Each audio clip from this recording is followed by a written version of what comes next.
Ցանկվանից ուժի մեջ է մտել դեկտեմբերի 6-ի հանրաքվեի արդյունքում ընդունված նոր սահմանադրության 5 գլուխ։ Ուժի մեջ մտած գլուխները վերաբերում են մարդու իրավունքներին, պետության քաղաքականությանը, տնտեսական, սոցիալական եւ մշակութային ոլորտներին, օրենսդրական երաշխիքներին, տեղական ինքնակառավարմանը եւ մի քանի այլ ոլորտների։ Սակայն սահմանադրական բարեփոխումներին դեմ արտահայտվողները շարունակում են պնդել, որ այս նոր սահմանադրությունը ոչնչով չի կարող բարելավել մինչև այդ եղած վիճակը, ավելին նոր ու ավելի բարդ խնդիրներ է առաջ բերելու։ Սահմանադրության ընդունման ժամանակ որոշ իրավաբաններ ներկայացնում էին խնդիրներ, որոնց լուծումը իրենք տեսնում էին սահմանադրության փոփոխման մեջ։ Ես որպես փաստաբան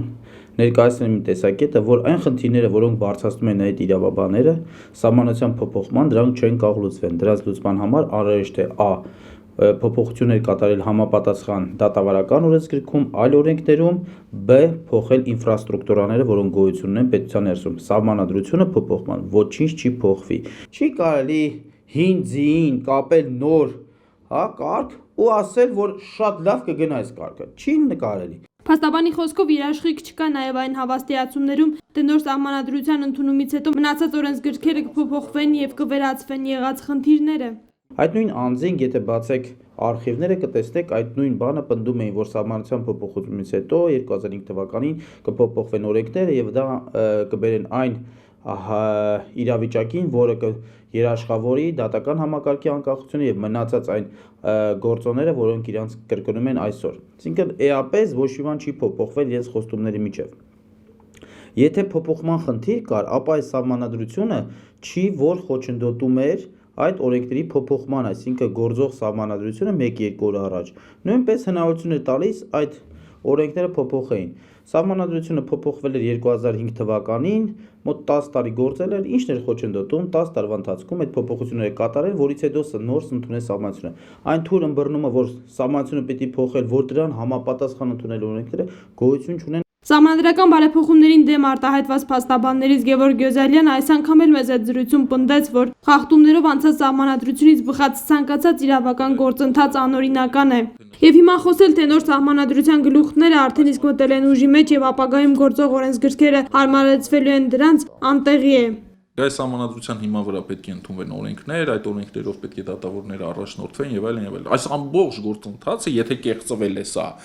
բոլորը անօրինական է։ Բաղդասարյանը համակարծիք չէ իր գործընկերոջ հետ, սակայն պնդում է, որ սահմանադրությունը պետք է ընդունելի լինի ժողովրդի կողմից, ինչը այս դեպքում հնարավոր չէ պնդել։ Սահմանադրությունը պաշտոնապես ընդունված է համարվել, հետեւաբար որպես իրավաբան ես պիտի ասեմ, որ սահմանադրությունը գործում է եւ դրանից բխող հետևանքները օրինական են։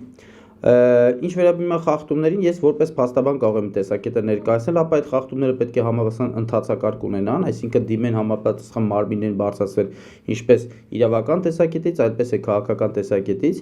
բայց նորից եմ կրկնում, որ կարևորը որպեսզի սահմանադրությունը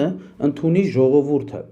այսինքն այն փիլիսոփայությունը, որ դրված է սահմանադրության մեջ, պետք է ժողովուրդը համակարծիք լինի։ Լավն է, թե վատն է այդ փիլիսոփայությունը, էական չի։ ՀՀԿ խմբակցության պատգամավոր Մարգարիտ Եսայանը մինչդեռ բոլորովին այլ կարծիքի է։ Նա մեծ այդ զրույցում շտապեց շնորհավորել հայ ժողովրդին, որ իրենց հստակ դիրքորոշումը հայտնեցին դեկտեմբերի 6-ին, ապա կարևորեց նոր սահմանադրության կիրառությունը, որը ՀՀԿ-ական պատգամավորի խոսքով ավելի լավ սահմանադրություն ունենալուց ավելի կարևոր է։ Իրականում մենք շատ լուրջ փոփոխությունների ենք գնում եւ երկրի կառավարման համակարգի հետ կապված եւ մարդու իրավունքների եւ բոլոր ոլորտների բացարձակապես բոլոր ոլորտների մեր կյանքի սա շատ կարեւոր սկիզբ է։ Ես ուղղակի մաղթում եմ, որ մեր համապատասխան մարմինները, գերատեսչությունները, ում անմիջական աշխատանքին է վերաբերում հենց այս 5 գլուխները, իրենց այսպես թափ տան եւ շատ լրջորեն վերաբերեն այս փոփոխություններին, որովհետև որքան էլ սահմանադրության մեջ փոփոխություններում գրված լինեն հրաշալի նախադասություններ, ճիշտ մտքեր, ճիշտ փոփոխություններ, իսկ այս փոփոխությունները հենց այդպիսին են իմ կարծիքով,